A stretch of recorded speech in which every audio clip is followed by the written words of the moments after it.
Le siège de la justice pour s'intéresser à cette sortie de l'honorable Amadou Damaro Camara qui est accusé d'avoir détourné 15 milliards à l'époque. Il était président de l'Assemblée nationale. Il a donné des explications aujourd'hui. Est-ce que à ce stade, Lamine Monument Cissé, ses explications sont convaincantes? Est-ce qu'il va être comme Oye Guilavogui, c'est-à-dire démonter toutes les accusations du parquet? Moi, j'étais convaincu de l'innocence de l'homme avant même de avant sa comparution. Parce que je savais de quoi il s'agissait. J'avais dans les moindres détails les explications liées à ce qu'on reprochait à Damaro. Et donc, j'ai mené moi-même mes enquêtes et j'ai trouvé, comme on appelle, ce qui m'a été raconté, c'est conforme à ce que honorable Damaro Camara, et que j'ai même rappelé ici, réitéré dans cette émission.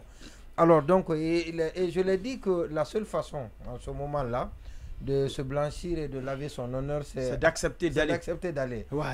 Il est allé finalement. Peu importe la décision. Parce qu'il y a la justice de l'opinion. Voilà, vous avez insisté dessus. Oui, peu importe la décision que va prendre le juge, mais l'opinion, c'est important. C'est important pour sa progéniture, c'est important pour sa famille, c'est important pour lui-même. Quand l'opinion va apprendre des choses, et l'opinion sera largement édifiée, et parce que tout ce qu'on dit là, il y a encore les gens qui doutent de la réalité, donc de l'accusation qui... Oui, parce que de leur innocence. Le parquet lui a posé une question que pourquoi il n'a pas lancé un appel d'offres quand il s'agissait de tirer le courant. Il dit, mais il n'y a pas, il n'y a que EDG qui existe. Voilà, c'est ça. Pour la SEG également, il dit qu'il n'y a que la SEG qui existe. Donnez-moi une autre entreprise. Là, on ne peut pas parler de concurrence. Quand vous voulez le courant, vous passez par EDG. Quand vous voulez de l'eau, vous passez par la SEG. S'il y a une autre société, aidez-moi. Et ça, c'est une évidence. Je vous assure, Amadou Damaro, il a pris la bonne décision, très très bonne décision. Il est arrivé un seul jour a suffi pour démonter toute l'accusation et amener l'opinion à comprendre que ce qu'on lui reproche, c'est juste de l'acharnement. Il faut chercher les raisons ailleurs, mais ça n'a absolument rien à voir avec ce dont on parle. Et parce que ces co-accusés sont aujourd'hui libres. Et je ne suis pas contre cela, et parce qu'ils sont innocents. Zé Farel et Michel Kamano. Je ne peux pas être contre ça, mais ce que je n'apprécie pas, c'est le fait de libérer les autres qui sont dans le même dossier et lui le maintenir. Cependant, on n'a pas grand parce que lui, il est politique, c'est ça contre lui. Et ça, c'est très grave. On m'a dit que depuis qu'il a dit au siège que le RPG est trop gros pour être mis de côté, parce que je me suis posé la question, il n'était pas lié à la convention. Mais on m'a dit, et je me suis informé, on m'a dit, est-ce que ses ennuis ne viennent pas de là? Et là aussi, et en plus, quand il a dit qu'il va porter plainte contre ceux qui ont illégalement, injustement géré la banque, notamment Ecobank. Alors on est allé dire, on a dit au palais, s'il dit qu'il va porter plainte, c'est qu'il est libre. C'est qu'il est libre. Quelqu'un qu'on vient d'évincer là, ils étaient au pouvoir. Alors s'il tient des propos comme ça d'une liberté extraordinaire, ça il avait dit au siège du RPG. C'est justement des choses comme ça. Alors ce qu'il devait faire, la junte, c'était de mettre les gens sous contrôle judiciaire en attendant d'avoir des éléments de preuves contre les gens. Au Burkina, depuis que les enquêtes ont commencé, vous avez vu quelqu'un à la barre là-bas, ils sont toujours en train d'auditer les dossiers. Il y a 13 dossiers prioritaires. Ça fait 2 ans. Ils sont là-dessus. Ils sont là-dessus. Jusqu'à présent, ça n'a pas été encore transmis à la justice. Mais ici, on envoie les gens en prison. On est parti mentir au colonel. On dit non, il y a ce que veut le président, il y a ce qu'on peut faire. Alors, il faut venir lui dire, non, monsieur le président, c'est comme ça, c'est comme ça. Pour le moment, il n'y a rien contre les gens là. Alors, donc, on va prendre la décision, parce que l'État est capable de tout, on peut transformer. Concernant également le contrat passé avec sa fille, il a expliqué que si c'est en termes de volume, c'est le 5e contrat. Le premier gros contrat, c'est une autre entreprise, le deuxième, le troisième, le quatrième, le cinquième. Il a ajouté que même maintenant, lui, il est en prison, mais puisque sa fille travaille convenablement, sa fille continue de gagner des marchés avec des entreprises, avec même des départements ministériels. Pour ça, c'est important. Sa fille a refusé de coopérer Parce qu'on a voulu surfacturer. Exactement. On a surfacturé. Les combinés téléphoniques. On l'a appelé là-bas. 3 millions, on a voulu que ça soit 7 millions. Voilà. Il a dit non. Que lui, elle ne peut pas. Oui, les directeurs de maintenant, de la transition, pas d'avant.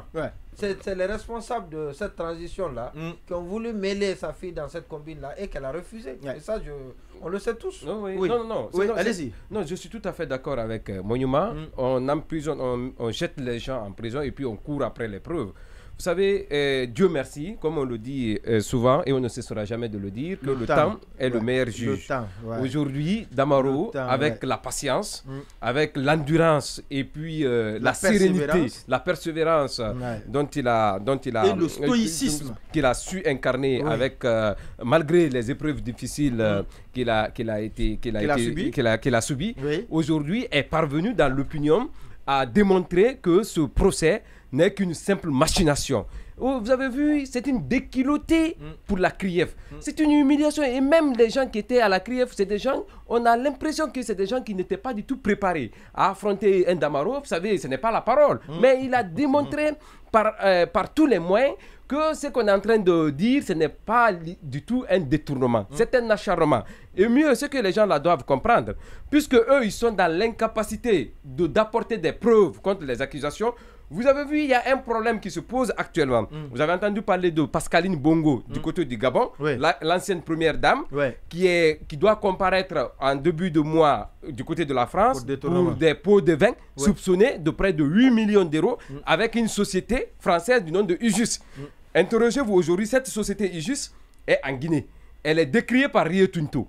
Et on sait que c'est une société qui est abonnée à la corruption. Et les conseillers qui ont amené cette société, qui a été recrutée, sur quelle base, personne ne sait. Dans l'opacité. Je vais parler de Ijus. Dans l'opacité la plus totale. Aujourd'hui, cette société, elle est en Guinée. Au moment où elle est accablée d'un côté pour des corruptions, pour des cas de corruption présumés, soupçonnés. Et cette société, aujourd'hui, elle est en Guinée. Elle est même recusée par les hôpitaux, justement, avec Rio Tinto, vous avez vu le partenaire recuser cette société. Et cette société, aujourd'hui, a des liens jusqu'au palais. Il faut vous interroger. Ça, ce sont des preuves. Demain, personne ne dira que c'est un acharnement. Parce qu'aujourd'hui, l'opinion détient suffisamment de preuves contre les gens du CNRD. Je vous assure, prions tous Dieu que Dieu nous donne longue vie. Que Dieu nous accorde dans la santé nécessaire pour voir la fin de cette transition. Ce n'est pas une menace. Mais ce que les gens là ont fait dans ce pays, aucun régime ne l'a fait. Même ce qu'on a reproché à Sékou. Mais ils sont en train de faire pire. Vous prenez des pères de famille, vous les sévrez avec leur famille, vous les jetez en prison. Vous mettez, les gens la justice a ordonné qu'on les libère. On refuse carrément. Vous pensez qu'on est dans un état de justice? Non, aujourd'hui, les comptes gelés, c'est la volonté de Mamadi qui s'applique. Mais, comme on le dit, un pouvoir a un début, un pouvoir a une fin. Prions Dieu qu'on nous donne la fin de voir, la fin de Mamadi et la fin de cette transition. Ce n'est pas une menace, on espère qu'il va changer. Parce que notre souhait, qu'il change. On ne le déteste pas. Mais à travers le comportement de ses conseillers et de ses actes lui-même, il commence à être détesté par tout le monde. Que Dieu le sauve. Que Dieu sauve Mamadi. Dans l'émission de demain. Allez-y. Monuma disait tout à l'heure, il y a ce que veut le président, il y a ce qui est possible. Ce qui est possible. Je dis, le président ne devrait même pas vouloir certaines choses. C'est-à-dire, il va terminer. Il va terminer là. Non, vouloir mettre en détention quelqu'un parce que simplement il a tenu. Non, vous avez dit que selon vos sources, il y en a qui pensent que les ennuis de Damaro viennent du fait de sa déclaration. Oui, parce que le RPG est trop gros. Exactement. Voilà. Je dis, si le président ne devrait pas vouloir qu'une personne soit emprisonnée, ou pas, rien que pour ça. Et je dis une autre chose, c'est que tant que c'est les procès politiques, il y a toujours moyen d'inventer des choses. Attaque contre la sécurité de l'État, il y a des mots valises, il y a des mots valises comme ça. Mais quand vous parlez de détournement, ça porte sur des chiffres. Vous devez pouvoir apporter des preuves. Et là, manifestement, ce sera difficile d'apporter la preuve. Et vous savez qu'aujourd'hui, il y a déjà une certaine opinion qui commence à se dire la CRIEF, c'est un instrument politique. Non, c'est comme c'est-à-dire c'était une grosse montagne qui est en train d'accoucher d'une souris. D'une petite souris. D'une petite souris. On va bloquer à ce niveau. Le débat va se poursuivre. C'est un sujet